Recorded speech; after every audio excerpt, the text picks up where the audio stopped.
Hello everybody, welcome back to my channel. My name is Maureen O'Connor from Quilters Heaven in Northbrook, Illinois, and I am the Opinionated Quilter.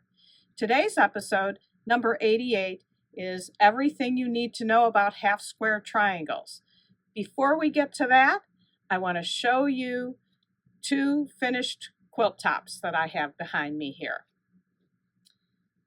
This one you've seen before. I made 3 of these. And if you recall, I said, I am so tired of this block.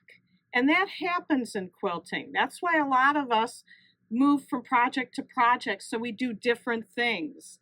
And after making 3 of these, as much as I love the pattern, love the colors, I didn't want to make another one. So I chose to make one I've also shown you before, So Many Strips from American Patchwork and Quilting. Same size pieces, uses half a white on white and half these brightly colored prints, and this is what I got. I was astounded at how much they look alike. I could have just continued to make more of the first one, as the feeling is like exactly the same. Of course, because it's the same size pieces, the same color pieces, it just turns out quite similar. I still like it. I like them both. But to stop making that, to make this So Many Strips, it was pretty much the same. Didn't make much difference. And I still have more of those scraps left. I'm going to try to see if I have enough to make a border for the So Many Strips. We'll see how it turns out. I'm on one of those binges where if I've got them cut, they cannot go back into the scrap heap. They have to be used somewhere. So I'm going to keep on working on that. For now, that's it on the scrap quilts. Let's get to half square triangles. Half square triangles are the most common unit after squares and rectangles. And there's so many ways to put them together. And there's one particular way that you should not use. So let's start from the beginning. You can take squares, cut squares, and cut them in half to make half square triangles. You can also use a half square triangle ruler. There's many brands, but you can use a ruler to cut triangles. Most people just take squares and cut triangles, cut the square in half to make half square triangles. And some people like this method because you don't get duplicates. If you cut everything into half square triangles, then you can pair these two together, and then this with something else and this with something else. In the next method that I show you, you get 2 the same, which works for many applications where you need several of the same half square triangles in a particular block pattern. Many scrap patterns, people don't want duplicates. So you can do either way. They come out the same. So let's show the 2s at once. Here are squares that we have cut at 5.5. So that means that after trimming to size, your half square triangle will finish to 4.5. And I've done episodes on quilters math before, not going to go into it deep now, but if you recall, the math on half square triangles is 7/8. So if you want to finish your half square triangle to 4.5, you would cut your squares at 5 3/8. I don't like eighths. Over time, for years, people cut to the eighths. But over time, people have said, let's just bump it up 1/8, go to 5.5 instead of 5 3/8, and then trim down to make the square the right size. And most people do that today. So how do we get there? you need to take your square and you can either draw a line corner to corner, and then you go to your sewing machine and you sew a 1/4 inch on this side and a 1/4 inch on this side. The other way to do it is to take a ruler, and this is the Quilter's Magic Wand from Deb Tucker, and you lay your magic wand in the center with the center line going from corner to corner. Then you draw your lines on the side of the ruler. So on this example, you have your lines drawn to sew on. Either way works. They come out exactly the same. So on this example, I used a friction pen. On this example, we used our white clover water-soluble marker. So there's all kinds of different markers out there to use.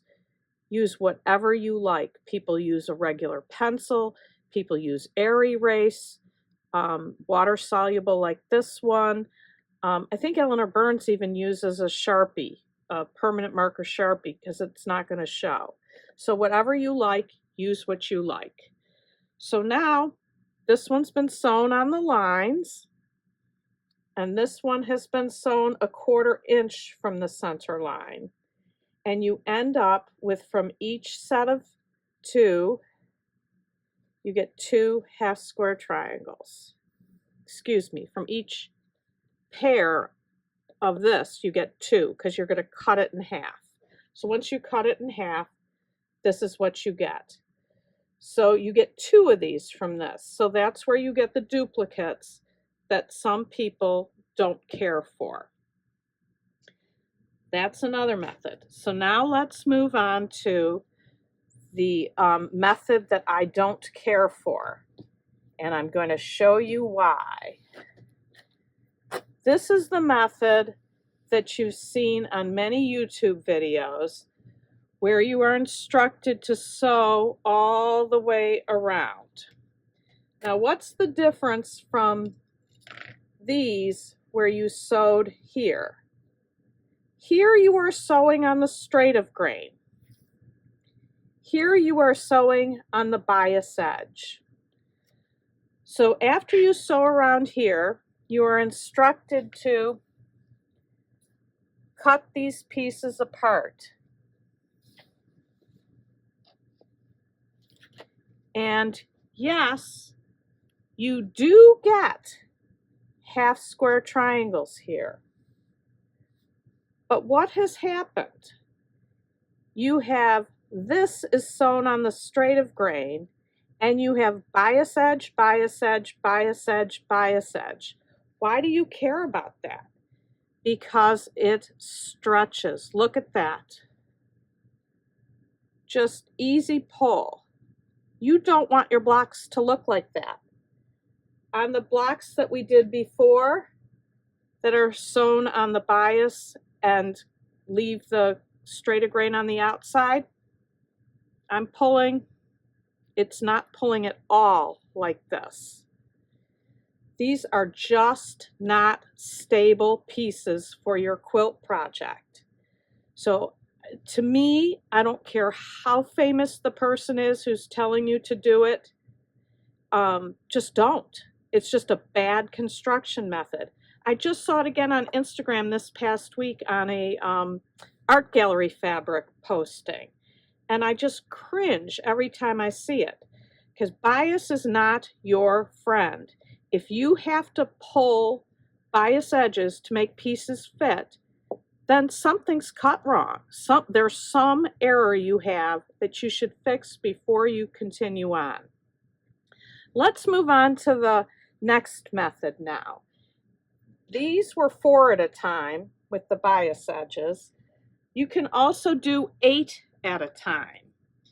And you can calculate the math if you want. If you don't, you can go to Deb Tucker's technique sheet, 8 at once. And we said, well, we were making 4.5 inch finished. So I went to her chart and saw what size square we need to cut for that. And you go ahead and you draw as lines as you're instructed. And again, this is the same thing as the first one. I didn't do more examples.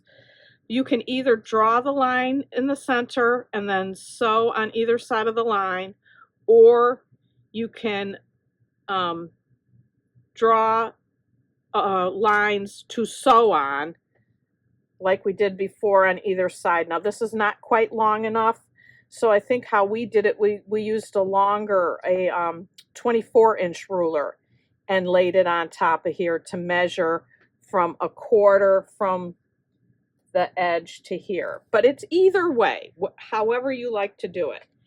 And then as the instructions tell you, you have to cut between the lines, and then you have to cut horizontally and vertically.